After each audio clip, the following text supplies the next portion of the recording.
오늘 본문의 말씀은 마태복음 9장 9절의 말씀입니다. 예수께서 그곳을 떠나 지나가시다가 마태라 하는 사람이 세관에 앉아 있는 것을 보시고 이르시되 나를 따르라 하시니 일어나 따르니라. 예수께서 그곳을 떠나 지나가시다가 마태를 불렀다라고 합니다. 이 사람들은 해석을 우연이라고 해석을 합니다. 예수께서 우연히 그것을 지나가시다가 마침 마태가 있었고 그래서 주님은 그를 불렀다라는 것이죠. 그렇습니까? 예, 사람의 눈으로는 그렇습니다. 저는 실제로 그런 사람들을 알고 있습니다. 자주 말씀드리지만 어떤 사람은 포장마차 떡볶이집에서 떡볶이를 먹다 그것에 흘러나온 라디오 설교에 깨지고 부서져서 주님께 나온 사람이 있습니다. 또 어떤 사람은 교회 들어간 아내가 늦게 나오자 밖에서 담배를 피우면서 기다다 지쳐서 아내를 찾아가 들어간 그 자리에서 목사님의 설교에 깨져서 나온 사람도 있습니다. 또 어떤 이는 수많은 날들을 교회 예배당 왔다 갔다 했습니다. 그러나 어느 날 목사님이 말씀을 전하시는데 목사님은 이런저런 설교를 했단 말입니다. 근데 혼자 다른 설교를 들은 것입니다. 남들은 별 반응이 없는데 자기만 홀라당 뒤집어져 주님 앞에 나가게 된 것입니다. 이런 사람들에게 일어난 은혜를 우리는 어떻게 해석합니까? 사람들은 다 우연이다 라고 그렇게 해석을 합니다. 그러나 여러분, 성도에게 우연이라는 것은 없습니다. 우연이라는 말은 세상이 쓰는 말입니다. 세상은 우연히 세상이 만들어졌고 우연히 이 땅에 생명체는 존재하게 되었다라고 말을 합니다. 다 우연이라고 하죠. 왜요? 세상이 신의 존재를 인정하기 싫은 것입니다. 신의 계획과 간섭이 싫은 것입니다. 그래서 만들어낸 말이 우연입니다. 주님 부르심에는 우연이라는 말이 없지요. 무슨 말이에요? 주님은 당신의 작정하심과 계획하심 가운데 성도를 부르신다라는 것입니다. 마태가 바로 그런 사람이라는 것이죠. 오늘 본문은 2020년 아이들 여름 성경학교 주제로 나온 말씀입니다. 처음 이 말씀을 대할 때 별 내용이 없는 것 같고 별 의미가 없는 내용인 것 같았습니다. 그래서 의문이 들었습니다. 아니, 이 말씀이 도대체 무슨 말씀이라고 이 말씀을 주제로 삼고 노래로 삼아 아들에게 가르치는가 도무지 이해가 되지 않았습니다. 그래서 찬찬히 들여다보고 또 묵상에 묵상을 하고 그래서 오늘 말씀을 준비하게 되었습니다. 마태복음은 마태가 속한 유대 공동체 기독교인들을 향해 쓴 편지입니다. 왜요? 주님께서 곧 오신다고 했는데 아직도 여전히 안 오고 계시는 것입니다. 이 성도들은 그 신앙이 흔들리고 그 사이 교회는 핍박과 환난으로 어려움을 당하고 있는 것이죠. 성도들이 교회를 떠납니다. 다시 유익되게 교회로 가려고 합니다. 뿐만 아니라 믿음을 지키고 신앙생활을 같이 했던 사도들이 한 명 한 명 목숨을 잃고 순교를 하며 예수 그리스도를 아는 이들이 점차 사라져가는 것이죠. 이에 마태는 자기가 속한 공동체에 예수 그리스도에 관하여 그가 누구인지 분명하게 기록하기 위하여 또 저들의 신앙을 지키기 위하여 마태는 마태복음을 쓰게 되는 것입니다. 아브라함과 다윗의 자손 예수 그리스도의 세계라 하면서 성경을 쓰고 있는 것이지요. 그러다가 마태는 오늘 본문을 기록하는 9장 9절의 자리까지 온 것입니다. 마태가 이제 자기 자신을 글에 남겨야 하는 자리까지 온 것이죠. 내 사랑하는 주님, 내 사모하는 주님, 나를 부르신 그날을 마태는 기록해야 되는 것입니다. 모르긴 몰라도 그런 순간 잠시 글 쓰는 것을 멈췄을 것입니다. 그리고 감격해하며 눈물도 흘렸을 것입니다. 왜요? 오늘 본문을 보십시오. 주님께서 그를 불렀을 때가 언제입니까? 그가 열심히 기도하고 있을 때, 하나님을 찾고 하나님을 구하고 있을 때, 선을 행하고 의를 행하고 있을 때입니까? 아니죠. 주님께서 그를 불렀을 때는 세간에 앉아 있을 때입니다.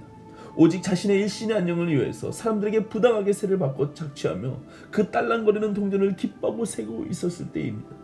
혹은 어떻게 하면 이 사람 저 사람에게 더 많은 세를 받을 수 있을까 고심하며 그 술수를 깨하고 있을 때란 말입니다. 그는 누가 봐도 하나님 백성, 하나님 자녀가 아닙니다. 그는 같은 동족의 고유를 빨아먹는 그런 흡혈귀 같은 자였습니다. 그런 그를 누가 어느 유대 공동체에서 받아주며 환대할지 한번 생각해 보십시오. 일제 강점기 조선 사람들은 일본 사람들을 그렇게도 싫었다고 합니다. 그런데 그 일본 사람들보다 더 싫은 사람들이 있었다는 것이죠. 그들은 누구인가? 그 일본 사람들에게 빌부터 그들에게 잘 보이려 더욱더 악랄하게 억압하고 착취하는 같은 동족 조선인이 그렇게도 싫었다고 합니다. 그런 사람을 우리는 지금도 싫어하죠. 친일파라 하며 우리는 아직도 이를 갑니다. 왜 이 말씀을 드려요? 세리가 바로 그런 사람이었다라는 것이. 그는 로마의 빌부터 특권이라는 특권은 다 누리며 더욱더 악랄하게 같은 동족 유대인을 억압하고 착취하는 사람이었습니다. 그런 세리가 주님의 제자가 된다고 생각해 보십시오. 절대로 있을 수 없는 일입니다. 결이 다르고 길이 다르지요. 뿐만 아니라 세리 그 당사자도 주님의 제자가 될 것이라고는 생각도 하지 않았을 것입니다. 그를 불러주실 것이라고는 생각도 하지 않았을 것입니다. 또한 그런 세리가 주님의 제자가 된다면 그는 분명 주님의 명성이 먹칠을 할 것입니다. 실제로 세리 마태가 제자가 되자 사람들이 손가락질하는 것이 무엇입니까? 저가 정말 메시아라고 한다면 어떻게 죄인인 세리와 함께 먹고 마실 수가 있느냐 하며 손가락질했던 것 아닙니까? 그는 메시아가 아니라고 했습니다. 그렇게 주님의 이름을 땅에 떨어뜨리는 사람, 그런데도 주님은 그를 부르셨습니다. 누구도 받아주지 않고 누구도 품어주지 않으며 손 내밀어주지 않는 세리를 부르십니다. 괴돼지 취급을 받고 창기와 같은 죄인의 선상에 있는 사람, 그래서 누구도 사람 취급하지 않는 그런 자를 주님은 부르셨단 말, 그 감격이 얼마나 컸을지 생각해 보시오.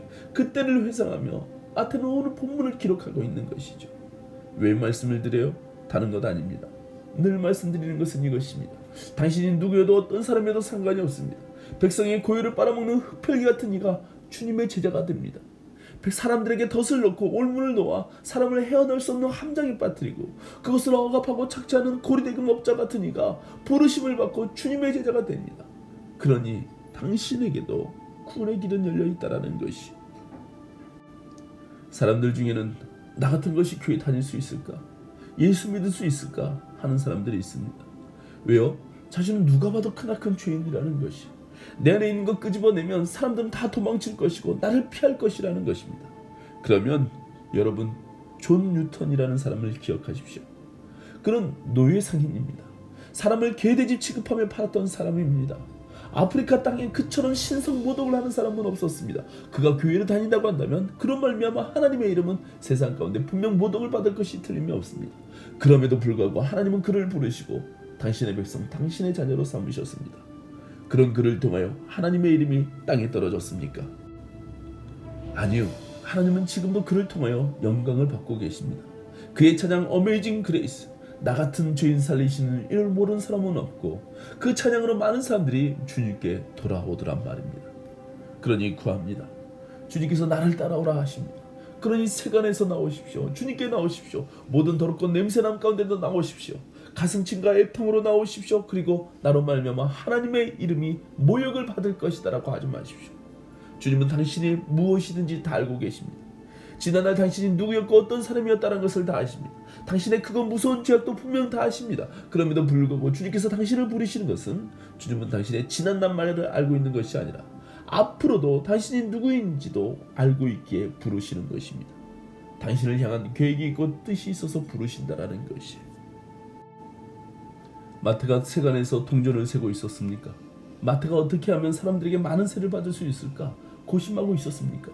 그 모습 속에서 주님은 분명 마태의 크고 무서운 지난 날들의 죄악들을 다 보고 계셨을 것입니다.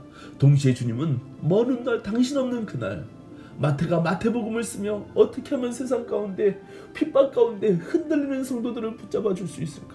어떻게 하면 내 사랑하는 주님을 바로 전할 수 있을까 고심하는 그런 마태의 모습을 보셨고, 오늘 마태복음 9장 9절을 쓰면서 지난날 주께서 당신을 부르셨을 때를 회상하며 감격에 차올라 글을 쓰다가 멈추고 울고 있는 모습도 주님은 동시에 보고 계셨을 것입니다. 왜 말씀을 드려요? 주님의 부르심에는 실수가 있을 수 없다는 것이죠. 지금 내 모습은 참으로 엉망입니다. 그래서 나를 부르신 것이 실수처럼 보입니다. 아니요, 그렇지 않습니다. 하나님은 실수하지 않습니다. 하나님은 나의 모든 것을 다 아시고 내가 누구 어떤 사람임에도 다 알고 있음에도 우리를 부르시는 것입니다. 왜요? 지금 내가 하나님의 이름을 모욕하고 하나님의 이름을 땅에 떨어뜨리는 그런 존재로 보인다 할지라도 보십시오. 하나님은 마태와 같이 당신의 은혜로 말미암아 지금과는 비교도 할 수 없는 그리스도의 장성한 분량에 이른 모습을 보시며 부르신 것이란 말입니다. 그러니 지금 나의 모습을 보고 나는 아니라 하지 마시고 나의 지금의 모습을 보고 가슴치고 눈물로 서십시오. 동시에 하나님께서 나를 어떻게 만드시고 이끌어 가실지를 기대하며 끝까지 이 길을 걷는 자가 되십시오. 이제 마치려고 합니다. 학자들에 따르면 마태는 의도적으로 자신의 이야기를 중풍병자 이야기 뒤에 배치하고 있다고 합니다. 왜요? 중풍병자는 자신의 힘과 자신의 능력으로는 절대로 일어설 수 없는 사람입니다. 그래서 그는 친구들의 도움을 받아 지붕을 뚫고 주님 앞에 나가 고침을 받은 사람이죠. 그런 뒤에 자신의 이야기를 쓰면서 본문의 내용이 암시하는 것은 나도 그런 중풍병자와 같은 영적으로 완전히 죽은 사람이었다는 것을 말하고 있는 것입니다. 양심의 화인을 맞아 남의 것을 착취하고 억압하는 일에 전혀 양심이 찔림이 없는 사람이었다는 것이죠. 그렇게 중풍병자와 같이 영적으로 완전히 죽어있는 자, 그런 자를 주님은 살리셨다라는 것입니다. 나를 일으켜 세워주었다라고 말을 하고 있는 것이요. 저에게는 사도 마태의 감격스러워하는 표정이 보입니다. 주님을 생각하며 감격해야 하며 감사해야 하며 나를 위해 십자가 지신 주님을 보며 우는 마태의 모습이 보입니다. 여러분이 구원받았을 때를 생각해 보십시오. 십자가만 봐도 눈물이 흐르고 십자가만 봐도 기쁨이 있고 감격이 있었습니다. 왜 그렇습니까? 지난날 나는 저 지옥의 아래목이 참으로 따가울리는 자였단 말입니다. 하나님을 찾지도 않고 구하지도 않았을 때입니다. 오히려 하나님을 대적하고 하나님과 원수가 된 자였습니다. 그런 나를 구원해 주신 예수 그리스도, 그 사랑으로 우리는 감격하고 가슴치고 눈물을 흘렸던 것이죠. 여러분이 참으로 구원받은 자라고 한다면 여러분에게도 이 마태의 눈물이 보일 것입니다. 지금 나 있는 자리에서 지난 날을 생각해 보면 감격스럽습니다. 어떻게 나 같은 것을 구원하셨는지. 그날 여러분이 감격스러워하는 지금 그 자리는 어떤 자리입니까? 마태와 같이 주님의 부르심으로 말미암아 충성되게 서 있는 자리에서의 감격입니까? 아니면 지금 엉망으로 살며 지난 날을 그렇게 뜨거웠던 날이 그리워 감격하시는 것입니까? 이제 주님께서 부르시는 자리에 충성되게 있어서 그날을 감격해하며 끝까지 최고의 최선을 다하리라 하며 다짐하고 결단하는 저와 여러분이 되시기를 바랍니다.